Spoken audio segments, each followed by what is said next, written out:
Morning students, welcome back. आज जो हम हमारा लास्ट चैप्टर इस बुक का जो है वो स्टार्ट करने वाले हैं। This is the development experiences of India, Pakistan and China. A comparatively study हम करने वाले हैं यहाँ पर कि आपकी डेवलपमेंट कितना हुआ है इंडिपेंडेंस के बाद, यानी इन तीनों कंट्रीज़ में जो है डेवलपमेंट की क्या रेट रही है, किस किस सेक्टर में इन्होंने डेवलपमेंट लिया है, क्या क्या इन्होंने किया है, कितना एक्सपीरियंसेस इनको देखा है इन्होंने। ये सारी चीज़ें हम यहाँ पे एक कंपैरेटिवली स्टडी करने वाले हैं कि आपको पता चल जाए कि सबसे ज़्यादा डेवलप कौन हुआ, किसके बीच में कैसे रिलेशन रहे, क्या हालातों में इन्होंने अपने आप को डेवलप करने की कोशिश की। ये सारी जो स्टडी है हम यहाँ पर कंप्लीट करने वाले हैं। ठीक है, तो हम स्टार्ट करते हैं इसको। पहले ही स्टार्ट करने से पहले बता देती हूँ कि हमारा इंडिया का जो लेवल रहा है उसको हमको स्पेशली यहाँ पर देखना है ताकि हमें पता चले, क्योंकि हमने इंडिपेंडेंस से पहले से लेकर अभी तक की पूरी स्टडी इंडिया की इकोनॉमी की है। ठीक है, तो इस पर हमको कंसंट्रेट ज़्यादा करना है। फिर हमको कंपेयर करना है विद पाकिस्तान एंड चाइना। ठीक है, यहाँ हम देखते हैं कि क्या है। बेसिकली इस चैप्टर में आप strategy of growth India, Pakistan and China पढ़ने वाले हैं। सबसे पहले आप देखेंगे कि तीनों की ग्रोथ के लिए स्ट्रेटेजीज क्या रही, क्योंकि जब हमारा देश आज़ाद हुआ यानी इंडिपेंडेंस हमको जब मिली तो तीनों कंट्रीज जो थी वो अलग अलग हो गई। इंडिपेंडेंस हमने ब्रिटिश लोगों से ली थी, तो उसके बाद जो है हमारे भारत का विभाजन हो गया, दो पार्ट में, भारत और पाकिस्तान। चाइना एक अपने आप में अलग कंट्री है। तो तीनों ही कंट्री की जो है हम देखना चाहेंगे कि 1947 के बाद जो इनकी स्ट्रेटजीज रही है वो क्या रही है इंडिपेंडेंस के बाद अपने कंट्री को डेवलप करने वाली। ठीक है, फिर हम इसमें देखेंगे comparative performance of the economics. इसके बाद हम देखेंगे कि इनकी इकोनॉमिक्स में क्या क्या कंपैरेटिवली चेंजेस आए हैं, इनकी परफॉर्मेंस क्या रही है, यानी इनका जो ग्राफ है वो कैसा रहा है अभी तक, इन्होंने अपने आप को कैसे इंक्रीज किया, कैसे डेवलप किया, फिर कैसे ये डिक्रीज हुए होंगे, बहुत सारी इनके सामने सिचुएशंस आई होगी, वो हम यहाँ देखेंगे। इसमें जो है हम जीडीपी के बारे में पढ़ेंगे, स्ट्रक्चर मतलब इंफ्रास्ट्रक्चर के बारे में, ग्रोथ के बारे में पढ़ेंगे। फिर हम इनकी डेमोग्राफिक प्रोफाइल देखेंगे कि इनकी घरेलू स्थिति क्या रही है। फिर हम देखेंगे कि इनका ह्यूमन डेवलपमेंट कितना हुआ है। उसके बाद हम common success stories of India and Pakistan के बारे में पढ़ेंगे, सक्सेस स्टोरी क्या रही है। फिर China edge over India, China edge of over India के बारे में हम यहाँ पर पढ़ने वाले हैं। बड़ा चैप्टर है तो टाइम लग सकता है कि क्लासेस जो है वो ज़्यादा बढ़ जाए, बट इंटरेस्ट आएगा आपको अगर आप पढ़ना चाहेंगे तो। ठीक है, फिर हम देखते हैं strategies of growth of India and Pakistan and China. After independence 1947 India and Pakistan adopted almost similar strategies of growth. 47 के बाद, 1947 के बाद इंडिया और पाकिस्तान का जो विभाजन हुआ उसमें हम सिमिलरिटीज देखते हैं स्ट्रेटजीज में, जो दोनों ने सेम ही यूज की थी ग्रोथ के लिए। The principal features of this strategy are as under. It was a mixed economy model growth. हमारी जो इकोनॉमी थी ना ही वो कैपिटलाइज थी ना ही वो सोशलाइज थी, बहुत थी, दोनों का मिक्स था। कैपिटलाइज और सोशल का मिक्स्ड इकोनॉमी हमने यूज की थी। हम वेलफेयर के बारे में भी सोच रहे थे, हम कैपिटल बनाने के बारे में भी सोच रहे थे, बिकॉज हमारे पास तो कुछ भी नहीं था। ठीक है, जब इंडिपेंडेंस हमको मिली तो हम एक तरह से कंगाल स्थिति में थे। हमको अपने आप को डेवलप करने के लिए बहुत मेहनत की ज़रूरत थी, तो हमने जनता को साथ में लेना पड़ेगा, इसलिए सोशल के बारे में सोचा। कैपिटलाइज के बारे में इसलिए सोचा क्योंकि पैसा बनाना इंपॉर्टेंट है। जब तक आप पैसा बनाएंगे नहीं तो हमारा जो टर्नओवर होगा वो नहीं घूम पाएगा। तो इंडिया और पाकिस्तान ने दोनों ने सेम स्ट्रेटजीज यूज की, मिक्स्ड इकोनॉमी दोनों में चलती थी। The strategy of growth underline the significance of both private and public sector. हम दोनों को साथ में लेके चल रहे थे, प्राइवेट और पब्लिक सेक्टर को। प्राइवेट सेक्टर फॉर कैपिटलाइज था और पब्लिक सेक्टर जो था वो फॉर वेलफेयर था। ठीक है, public sector was assigned the key role of kick starting the process of growth. Public sector को हमने इसलिए यूज किया कि स्टार्टअप मिले, क्योंकि लोगों के पास पैसा नहीं था। हमारे को अगर स्टार्टअप चाहिए था तो हमको पैसे की नीड थी, हमको एक फाइनेंशियली सपोर्ट की जरूरत थी, जो हमको हमारी गवर्नमेंट ने यानी पब्लिक सेक्टर ने अवेलेबल करवाया। किकअप था, हम कह सकते हैं कि ये गाड़ी जो हमारी थी पटरी से उतर चुकी थी, ये कह सकते हैं हम कि हमारी गाड़ी जो है खड़ी है, बस उसको स्टार्ट करना है। तो सबसे पहले किक मारना पड़ेगा। तो किक के लिए जो आपने यानी सेल्फ भी होगा तो भी उसके लिए एक बटन प्रेस करना पड़ता है, जो प्रेस करना काम था वो हमारे पब्लिक सेक्टर ने किया।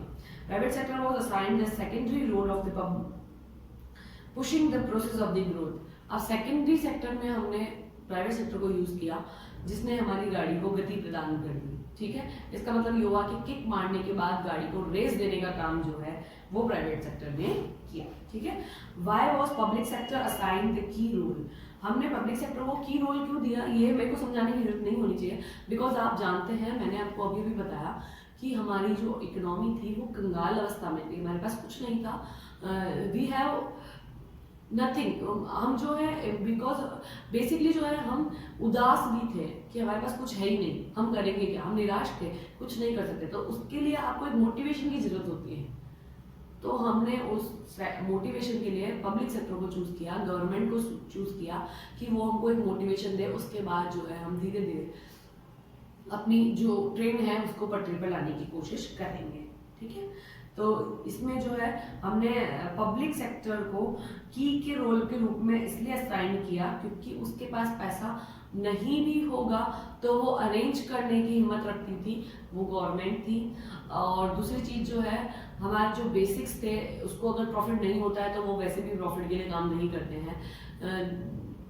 Public sector work for welfare, वो वेलफेयर के लिए काम करना चाहते थे, तो उन्होंने जो है वेलफेयर के लिए काम किया और प्रॉफिट के लिए काम नहीं किया।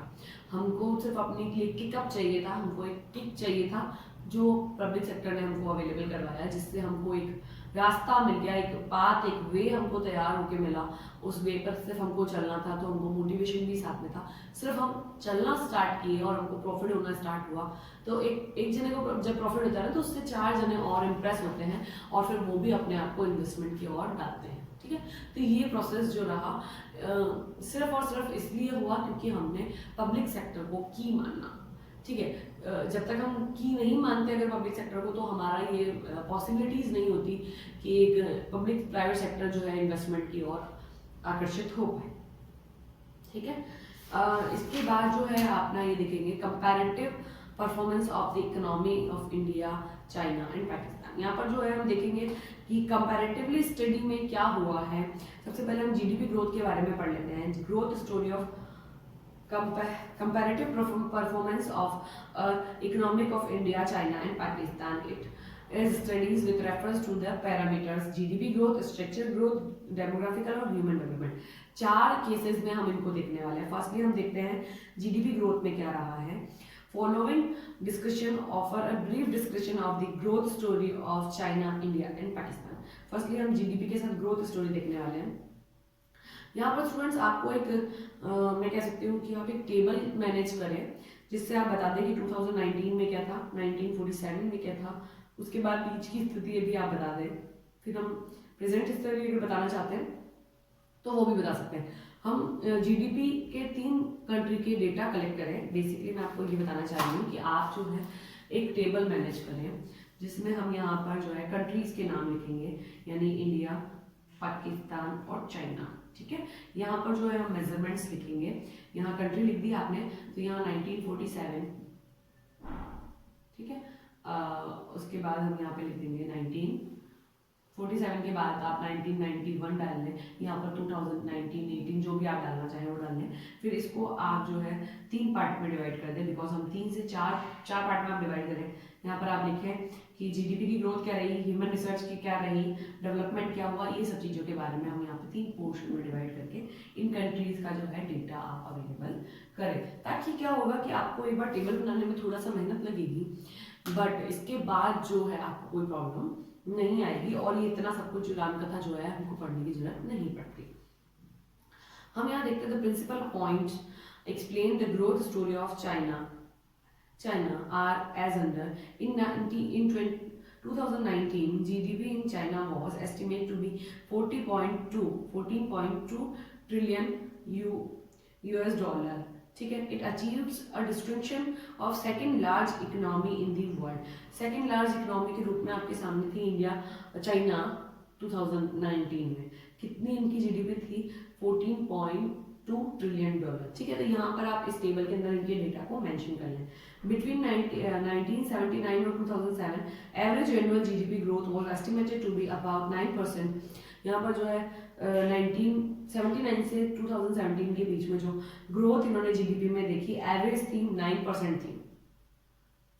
फिर जो है हम ये कह सकते हैं कि पीक पॉइंट पर जो है ये 1984 में गई थी। उसके बाद 1919 में क्या हुआ, इसके बारे में आपको यहाँ पर होल नॉलेज मिल जाएगी। एफडीआई के बारे में इन्होंने क्या किया, फिर इन्होंने अचीवमेंट्स के लिए क्या किया, shift from the centrally plan economy, इन्होंने अपने आप को मिक्स इकोनॉमी से सेंट्रल प्लान इकोनॉमी की तरफ ले गए। इन्होंने इनका जो इतना ग्रोथ हुआ ना वो किस वजह से हुआ, उसके हमको बेसिक पॉइंट देख लेने चाहिए।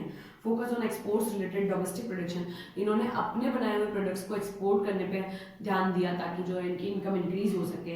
फिर ये इंटरेस्ट एफडीआई से इंक्लूड थे, यानी दूसरी कंट्री को इन्होंने अनुमति दे दी कि आप हमारी कंट्री में आकर इन्वेस्टमेंट कर सकते हैं। फिर availability of cheap labour force, यहाँ पर जो है जो लेबर थी वो बहुत ही कम रेट पर काम करने के लिए तैयार थी, तो काम बहुत सारा था, कम रेट पे आप काम करने के लिए तैयार होते तो सबको वर्क मिल गया, यानी फुल एम्प्लॉयमेंट वाली स्थिति यहाँ पर हो गई। फिर इन्होंने ग्रेट लीप फॉरवर्ड लिया, इनका जो कैंपेन के थ्रू जो है इन्होंने एक बहुत बड़ा लीप लिया, उसके अंदर बहुत ही अच्छा इनको इंक्रीजमेंट मिला। ठीक है, फिर हम देखेंगे कि इनका जो जंप था वो एफडीआई की वजह से भी हुआ था, और ये जंप जो है बहुत बड़ा था अकॉर्डिंग टू कंपैरेटिवली अगर हम 1947 अगर इसको देखते हैं तो। ठीक है, इसके बारे में यहाँ पर आपको बहुत सारी चीज़ें देखने को मिलेगी। ये सारी जो चीज़ें हैं आप पढ़ें, अगर आपको लगता है कोई प्रॉब्लम आती है तो आप पूछ सकते हैं।